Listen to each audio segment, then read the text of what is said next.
Bienvenidos a un nuevo episodio de Brands for Future. En el episodio de hoy vamos a hablar sobre una de las grandes figuras de la publicidad del siglo XX. Una persona con carácter extravagante, pero con una mente lúcida como pocas.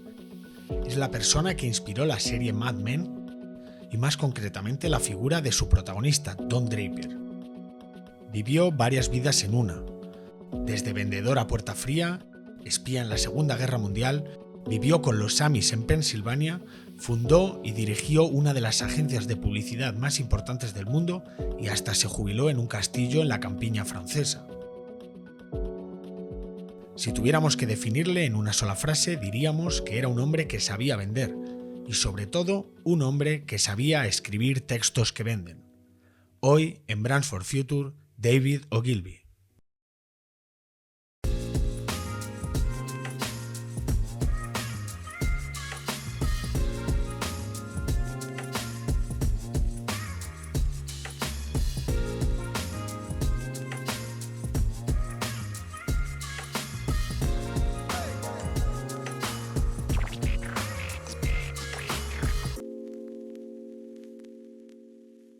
Brands for Future es un podcast de Crater, una agencia donde ayudamos a las empresas a conectar mejor con las personas, a diferenciarse de la competencia y sobre todo a generar nuevas oportunidades de negocio a través de su marca, sus productos digitales y su comunicación.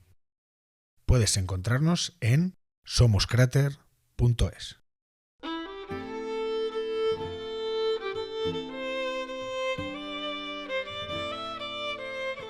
David Mackenzie Ogilvy nace el 23 de junio de 1911 en Inglaterra. Nace en un pequeño pueblo llamado West Horsley, que está situado apenas a 50 kilómetros al suroeste de Londres. West Horsley era y sigue siendo un pueblo tranquilo y pintoresco. Digamos que representa perfectamente la típica estampa que tenemos en mente del rural del sur de Inglaterra.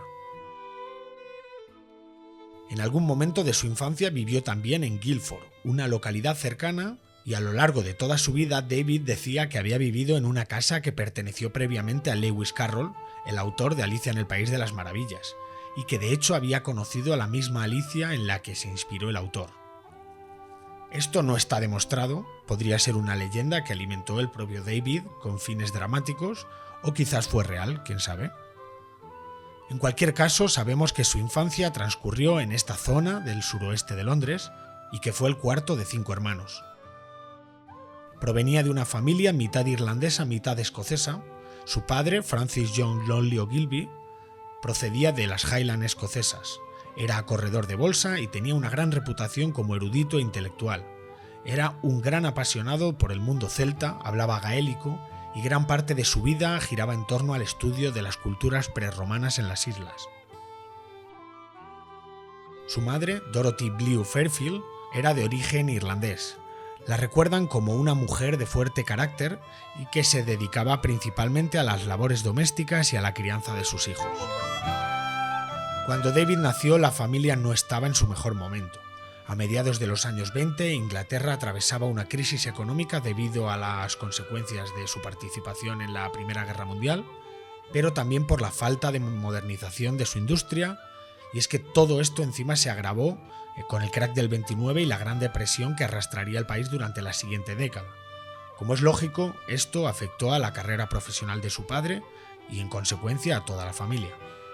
Aún así, la decisión de los padres de David de residir en Inglaterra fue muy importante, ya que a pesar de su situación económica, esta zona del país tenía un buen sistema educativo y tanto David como sus hermanos fueron a algunas de las mejores escuelas del país.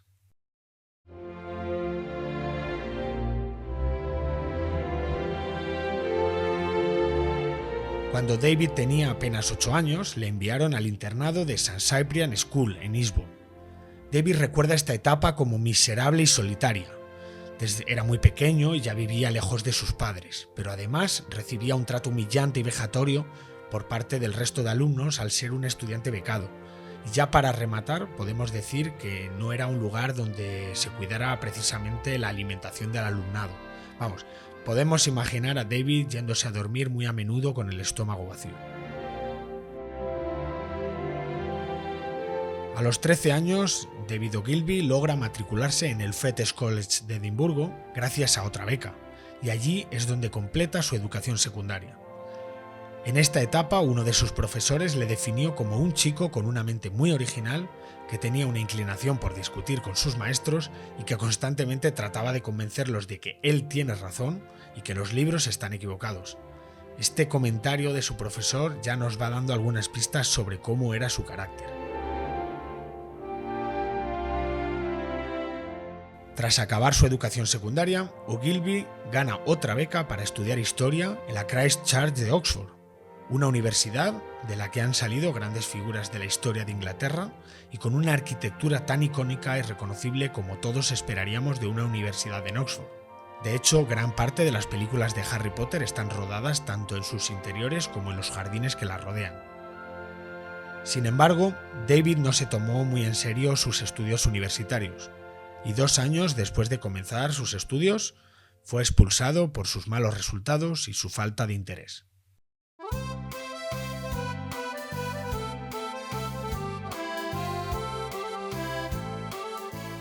Tras ser expulsado de la universidad, decide cambiar completamente el rumbo de su vida, y no se le ocurrió una mejor manera que preparar su petate y poner rumbo a París para convertirse en aprendiz de cocinero en el Hotel Majestic.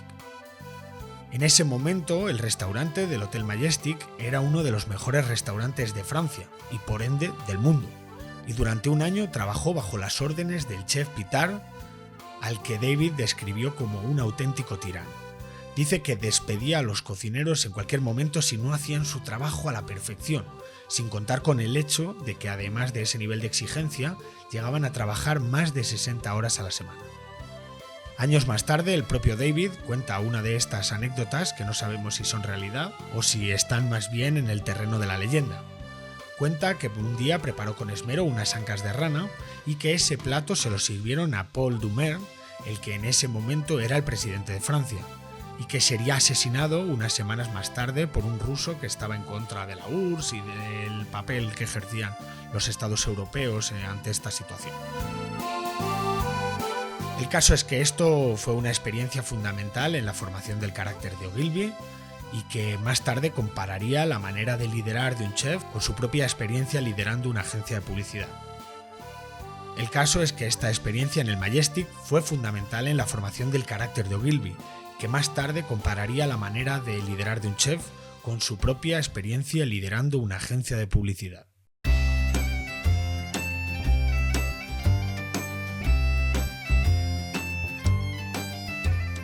Después de este año en París, Ogilvy regresa a Escocia, a la que siempre consideró su nación. Él se sentía escocés a pesar de haber nacido en Inglaterra. Y en Escocia comienza a trabajar como vendedor de las cocinas Saga puerta a puerta. Se le dio bastante bien, tanto que la empresa le encargó escribir un manual de instrucciones sobre la teoría y práctica de vender las cocinas Saga, para que otros vendedores pudieran aprovecharse de su éxito. Este manual fue publicado en 1935, cuando David tenía solamente 24 años, y 30 años después sería considerado por los editores de la revista Fortune como el mejor manual de ventas que jamás se haya escrito. El documento no solo era divertido, sino que dejaba claro su gran capacidad para extraer lecciones e insights sobre lo que los clientes querían o esperaban de este tipo de productos, todo en base a sus aprendizajes y su experiencia. Pero quizás lo más importante es la manera tan sencilla y didáctica con la que transmitía su conocimiento. Este manual le sirvió como carta de presentación para entrar en el mundo de la publicidad. Su hermano mayor, Francis Ogilvy, que por cierto es el padre del actor Ian Ogilvy, trabajaba en la agencia londinense Matter & Crowder y le enseñó el manual a los directivos de la agencia, que quedaron muy impresionados por su trabajo y su manera de expresarse, y le ofrecieron un puesto como ejecutivo de cuentas. Así que ese mismo año, en 1935, se uniría a Matter & Crowder y allí David descubriría su gran pasión por la publicidad.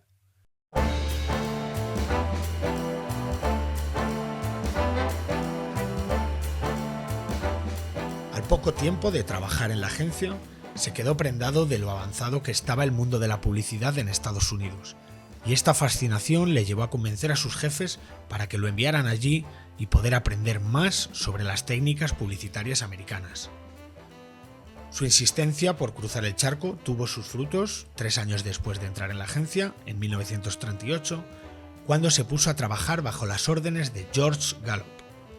George Gallup era un pionero en el desarrollo de técnicas de sondeo y medición de la opinión pública que revolucionó el mundo de las encuestas gracias a un sistema de muestreo aleatorio.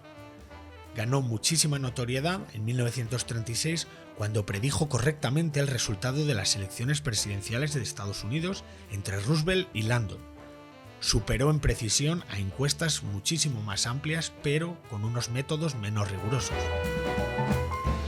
Gallup tuvo un gran impacto tanto en la política como en la sociedad del momento, porque sus métodos permitieron a gobiernos, empresas y medios de comunicación comprender mejor las opiniones y actitudes de la población sobre prácticamente cualquier tema.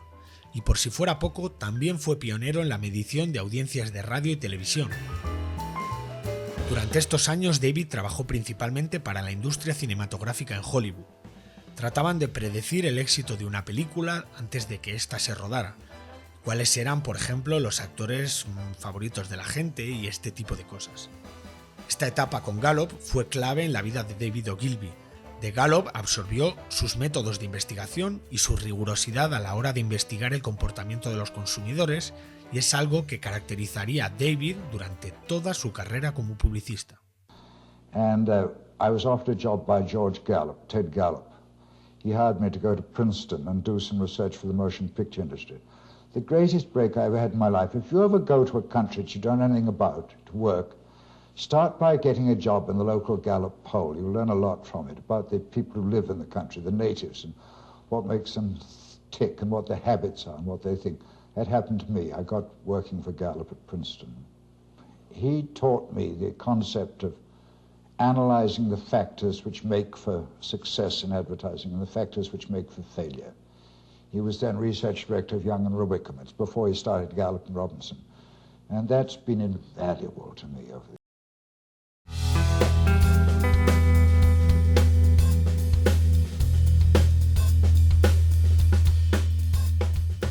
En 1942 estalla la Segunda Guerra Mundial. El Servicio de Inteligencia Militar británico en Estados Unidos recluta a David Ogilvy para trabajar como espía en la British Security Coordination, en un equipo donde también sirvieron como espías personalidades como Cary Grant o Leslie Howard, el actor de Lo que el viento se llevó, y quien moriría en las costas de Galicia después de que la Luftwaffe, la aviación alemana, derribara el avión en el que viajaba. No se sabe muy bien si porque pensaban que Churchill iba en él o por algún otro motivo que se desconoce. El caso es que David se vio sumergido en este mundo de espionaje, pero haciendo lo que mejor sabía, usando su conocimiento sobre la conducta humana y aplicando las técnicas de Gallup, pero al servicio de la inteligencia de su país. Realizó sondeos para analizar la opinión pública estadounidense respecto a Gran Bretaña como nación, y junto con su equipo libraron una campaña de propaganda para convencer a Estados Unidos de que se involucraran en la Segunda Guerra Mundial y de que los nazis representaban una amenaza a ambos lados del Océano Atlántico.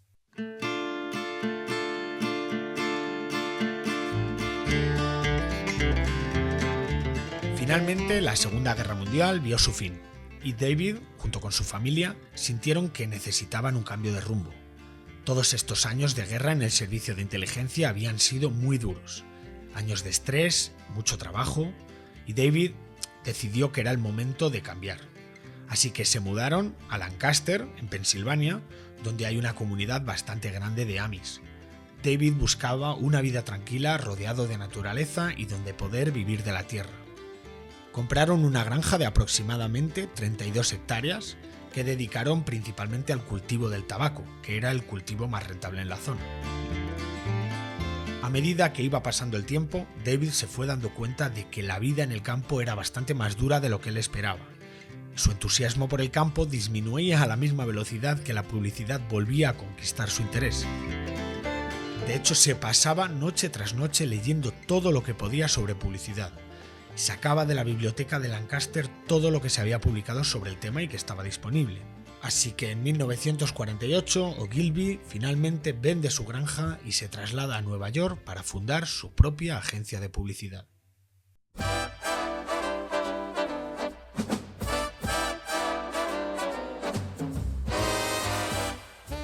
Ya de vuelta en Nueva York, David se propone fundar su propia agencia de publicidad y le propuso asociarse a Matter & Crowder, la agencia de Londres en la que había trabajado y donde estaba su hermano.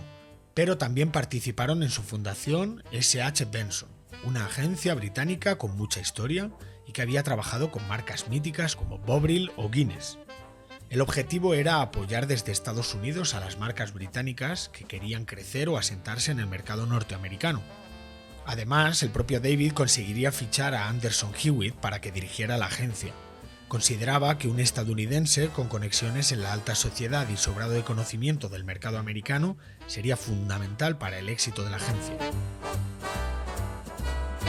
Esta etapa es la que nos puede recordar a la serie de Mad Men. Inicialmente la agencia se llamó Hewitt, Ogilvy, Benson & Matter y sus oficinas, como no podía ser de otra manera, estaban situadas en la mítica Madison Avenue, donde ya estaban muchas de las agencias grandes de publicidad de Estados Unidos. Desde el primer momento tuvo claras dos cosas. La primera era que si querían sobrevivir entre todas esas grandes agencias, debían ser lo suficientemente buenos para que los clientes que tuvieran les duraran muchísimo tiempo, que era más sencillo, era más lógico dedicar esfuerzo a mantenerlos que a buscar constantemente nuevos clientes. Y la segunda era ser muy ambiciosos, trabajar desde el principio con las mejores marcas. De hecho, al día siguiente de la fundación de la agencia, escribió una lista con los 5 clientes con los que le gustaría trabajar. Empresas como Shell, la petrolera, Lever Brothers, que más tarde se convertiría en Unilever, las sopas Campbell, General Food y Bristol Myers. Spoiler, acabaría trabajando con todas ellas.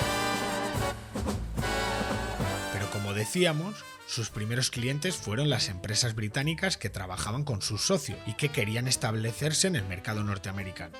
Marcas que hemos mencionado como Guinness, Bovril, pero también estaban Wedgwood China, una empresa británica de porcelana de lujo, y la British South African Airways, la aerolínea que conectaba Reino Unido con Sudáfrica. En 1950 diseñó su primer gran anuncio. Los directivos de Guinness querían asociar el consumo de su cerveza con el de algunos alimentos como las ostras o el queso. Así que David redactó una serie de guías sobre los mejores tipos de ostras y de quesos, donde la prioridad no era hablar sobre el producto en sí mismo, no era hablar sobre las cervezas Guinness, sino más bien captar el interés de la audiencia a través de información útil para saber más sobre estos alimentos y lo bien que casaban, como no, con estas cervezas. Esta primera campaña ya denota algunos de los rasgos principales de la forma de trabajar de David Ogilvy, como pueden ser los textos largos y explicativos. Ese mismo año, David consigue la primera gran cuenta estadounidense. Se trataba de Helena Rubinstein, conocida en el momento como la reina de los cosméticos. Tenía una fama de tirana, ya que despedía a sus agencias casi cada año, pero David supo cómo conquistarla coronándola en sus anuncios y adulándola como la primera dama de la ciencia de la belleza, y haciendo este tipo de campañas en los que la protagonista era la propia Helena Rubinstein, y este cliente continuaría con ellos durante los siguientes 15 años. Pero probablemente uno de los mayores iconos de la publicidad de Ogilvy de esta época fueron los anuncios que hizo con Schweppes, creando al personaje del comandante Edward Whitehead.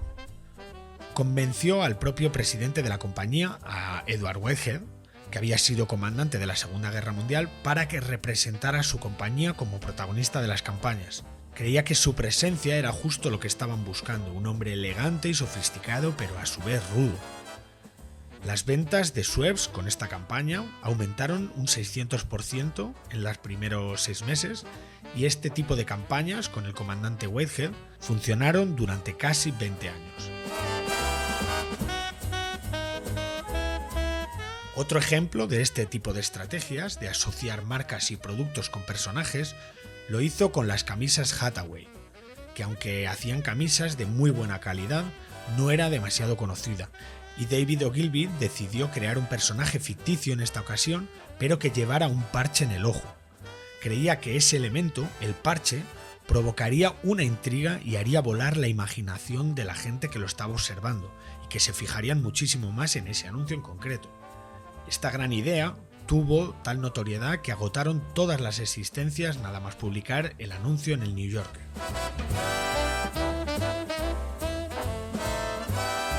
muchos recordaréis también el famoso anuncio que desarrolló para Rolls-Royce, en el que el titular decía que a 60 millas por hora el mayor sonido de un Rolls-Royce es el que produce el reloj eléctrico, y que acompañaba con una lista de 13 puntos explicando en riguroso detalle todas las características y beneficios del automóvil, desmontando el mito del que la gente no se para a leer los anuncios.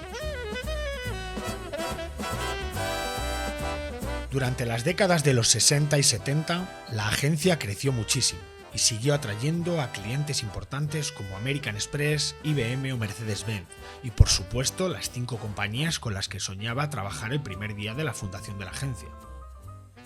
En 1965, Ogilvy se fusiona finalmente con Matter & Crowder, formando Ogilvy & Matter, de la cual David Ogilvy se quedaría el 17% de las acciones.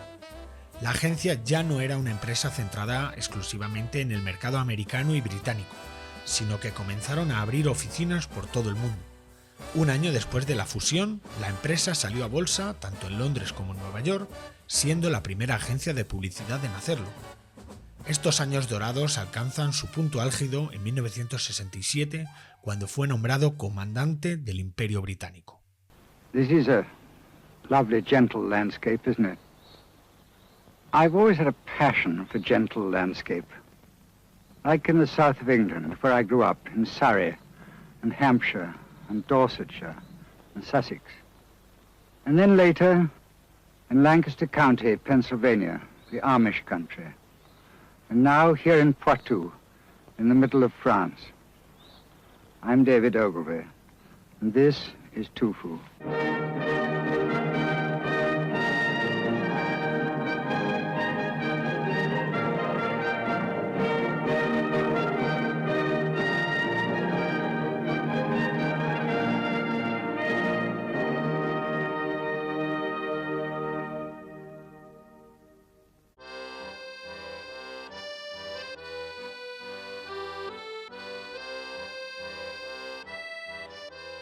En 1966, David compró un hermoso castillo del siglo XII en Francia, cerca de Poitiers, en el Valle del Loira. Era el llamado Château de Tofu. El castillo, que había pertenecido a diversas familias nobles a lo largo de los siglos, encontró en David un nuevo propietario que le devolvería su esplendor. Lo restauró completamente y en 1973, coincidiendo con su tercer matrimonio con Herta Lance, se mudó definitivamente al castillo. El traslado a Tofu no fue casualidad. Ogilvy había trabajado intensamente durante 25 años construyendo su agencia, y para 1973 sentía que era el momento adecuado para alejarse del día a día operativo. El problema era que David se involucraba personalmente en todos los proyectos creativos, y además de trabajar demasiado, se dio cuenta de que era demasiado imprescindible para la agencia, y que si algo le pasara, todo se desmoronaría, por lo que se puso a trabajar en la forma en la que podía delegar su trabajo sin perder la calidad que tanto le obsesionaba. La forma que encontró para hacer esto fueron lo que llamó las linternas mágicas, que eran básicamente presentaciones en las que David volcaba todo su conocimiento, sus metodologías y sus reglas de oro, que servían como una herramienta práctica para que todos los creativos de la agencia desde cualquier parte del mundo pudieran inspirarse de la misma manera que había hecho décadas antes con las cocinas Saga. En 1975, Ogilvy presentó la renuncia como presidente y nombró a Jock Elliott como su sucesor. Pero para sorpresa de nadie, David no dejó de trabajar. Aunque ya no participaba en las operaciones diarias de la agencia, mantuvo un estrecho contacto con la empresa, tanto como le permitía estar donde estaba. Recibía muchísimo correo. El volumen de correo postal que llegaba a la cercana ciudad de Bones creció tanto que la oficina de correos tuvo que ser reclasificada en una categoría superior al nivel prácticamente de una gran población. Pero también tenía una máquina de telex que le permitía mantenerse en contacto con las operaciones de la agencia, y aún revisaba absolutamente todas las campañas creadas en cada una de las oficinas del mundo, y si era necesario enviaba comentarios o consejos sobre ellas. En el castillo, David Ogilvy reunía periódicamente a los altos cargos ejecutivos y directores creativos de todo el mundo. Estas reuniones se convirtieron en una especie de ritual místico. les sometía a largas sesiones de trabajo, asesoramiento y conferencias para reforzar los valores y la dirección estratégica de la agencia. Recibía visitantes de más de 200 oficinas del grupo y quienes asistieron ahí lo recuerdan como una combinación de gastronomía francesa, conversaciones brillantes y una obsesión de Ogilvy por el detalle y la estrategia. El Château de Tofu funcionó como un centro de inspiración y reflexión tanto para él como para todo el equipo directivo de Ogilvy & Mather. Durante toda su vida, David compaginó su trabajo en la agencia con la de otras tareas como director de la Filarmónica de Nueva York, una década entera, desde el 57 hasta el 67. También fue presidente de la United Negro College Foundation en 1968 y durante muchísimos años fue miembro de honor de la World Wildlife Foundation, WWF. También escribió bastantes libros, como el de Confession of an Advertising Man en 1963, que se convirtió en un bestseller internacional y está traducido a más de 14 idiomas. Pero también escribió Blood, Brains and Beer en 1978, que más tarde fue retitulado convenientemente como David Ogilvy An Autobiography. Y también escribió Ogilvy and Advertising en 1983. Todos estos libros siguen siendo a día de hoy referentes del sector de la publicidad y siguen siendo bastante leídos. David Ogilvy transformó la industria de la publicidad con su enfoque basado en los hechos, la investigación del consumidor y una filosofía de que la publicidad debe vender productos en lugar de ser simplemente vistosa o entretener. De hecho, hizo mucho hincapié en que la agencia debía servir para vender, no para ganar premios de creatividad. Fue un pionero del concepto de la imagen de marca, esto es muy importante, y convirtió los productos en los verdaderos protagonistas de la publicidad. En 1997, David comenzó a desarrollar la enfermedad de Alzheimer, que le llevó a retirarse poco a poco de la vida social y profesional, y fue limitando su participación en las actividades de la agencia y en los eventos que se celebraban en el castillo. Durante estos años, Herta fue su gran apoyo. Lo cuidó hasta que finalmente falleció el 21 de julio de 1999 en el Château de Tofu, el que, como él mismo decía, era su paraíso. Como anécdota, contaros que el despacho de Ogilvy en el castillo fue recreado más tarde en la sede de la agencia en París, como homenaje a su figura, su influencia y a la influencia que ejercía el Château de Tofu, que sigue siendo a día de hoy un lugar de referencia para la agencia y un símbolo de la creatividad y el espíritu innovador de su fundador, David Ogilvy.